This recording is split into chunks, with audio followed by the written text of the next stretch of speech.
Recording. Alright, so this is a pretty simple process really. Well, I'm going to show you two different methods to take the foiling off of a card. One on the new cards and one on the old card. I highly recommend, if you can, find some Mercadian Masks foils. It was the first set they ever did foiling in, so it's really easy to take off the ink. They must have used really crappy ink at the time. So I'm just going to show you how to do it. It's really simple. You just need acetone, and you don't need to even something very rough. So a rag will work. Just going to rip one up real quick. Just a little piece of rag will work. This is just I think it's a bed sheet. Just dip it in the acetone. And by the way, the reason I have it stuck down like this is, especially the old faces, if you get acetone on the back, you'll really ruin it. It's not so much that you can't use it for a proxy anyway, but it looks like crap. So, and you don't want to use duct tape, or not duct tape. You don't want to use Scotch tape. I figured this out very quickly. Acetone makes this turn into Jello. Not a good idea. So masking tape is the way to go. And what I did is just kind of attached it to the sides. So I'm just trying to take off the center right now. If you want to take the full thing off, which is what I suggest, you're going to have to take your time and do it with acetone very lightly. And that's the hardest part, so it takes a little while. But I'll just show you how it works here. So basically, I only got a little more acetone because I was waiting.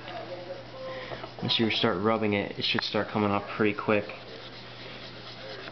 You can see coming right off pretty much.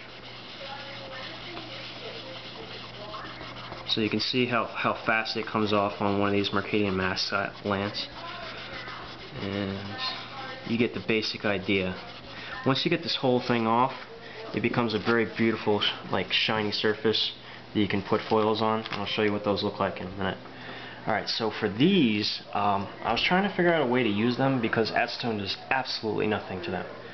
So what you can do is you can make them into these blank cards like this, and these are really nice to use for just most proxies. They're very quick to make. And I was trying to figure out how you grab this foiling. You can see how it peels off like this. How do you grab the edge? I tried it with an X-Acto knife. I tried it with a couple different things. So basically what I figured out is if you take one corner, and I try to keep the same corner, and you dip it in acetone a little bit, don't need much, very little on the corner. That's it, just a little bit in the corner. What it does is it allows you to get that edge. So once you just start it, you can actually dip it again. And I'm using it face down so that as little as possible touches the back of the card. You can see how I'm starting to peel it off. And once you get the edge, you can start ripping it off really simply. And that's it. So once you get it all the way off, you can use it as a proxy. So that's it. Boom. Done. So those are actually really useful. You can do very quick proxies compared to this process, which takes, I don't know, the last one I did took about 15 to 20 minutes, but that was with Odyssey. So this one comes off a little bit easier, won't take you as long. Alright, so that's that. And then the next step of the process is applying it directly to transparency. Now you can do two different kinds of transparency. One with an adhesive built in, and those are a lot more expensive. They're like $20 for 10 sheets. Very expensive. But this is just a plain transparency you can buy at Office Depot. Basically what I'm going to do is I'm going to go ahead and use Elmer's spray-on adhesive to get an even coat. I like this one because it's got a good head that actually gives a real even coat. And then I'm just going to show you how to do that real quick. And the key with this, when you print it out, there's two faces. There's a slick face, and then there's the side where you put the ink. What I realized is that in order to kind of make it non-sticky inside a sleeve, and also to kind of protect the ink and the picture, what I did was I printed it backwards. I flipped the picture, so when I actually stick the card onto it, the ink is on the inside rather than the outside. So this kind of protects the card. So I'm just going to show you how to do it. You can actually be pretty frivolous with the glue. Just kind of spray it on nice and even is the key. And if you get a little spot too much, you kind of want to make sure to get rid of it. Alright, So there's that. And then you go ahead and take one of these very simply and just set it up as best you can. And the nice part about having the non-adhesive version is you can move the cards around a little bit once you get them settled, and it won't actually get rid of the ink. The ink will actually be okay. I think this one I need to readjust a little bit. Alright. And there we go.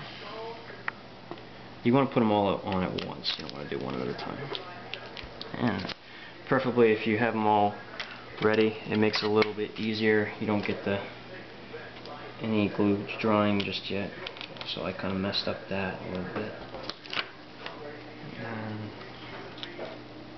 And this it works the same way with the foil. Just stick it right on. Same way. Actually needs to slide over a little bit. And there we go.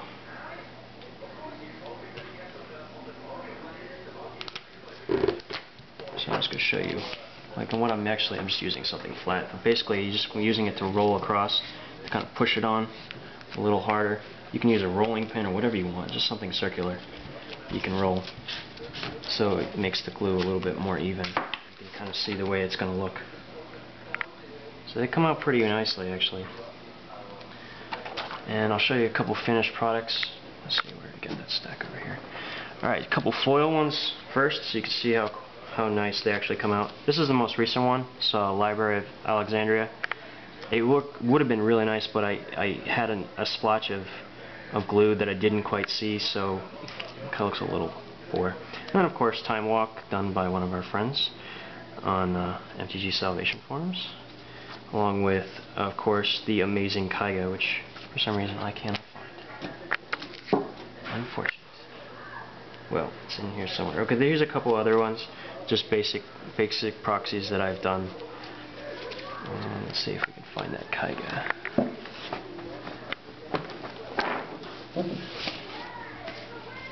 That's where it's...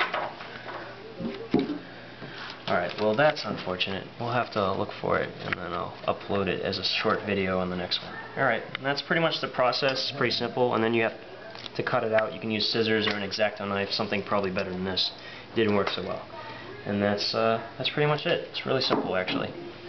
And just remember that if you're doing it and you're exporting the image on MSE, you want to go ahead and shrink it to 65% approximately on Microsoft Word, and that's about what you need. That's about the right size. Alright, and that's about it.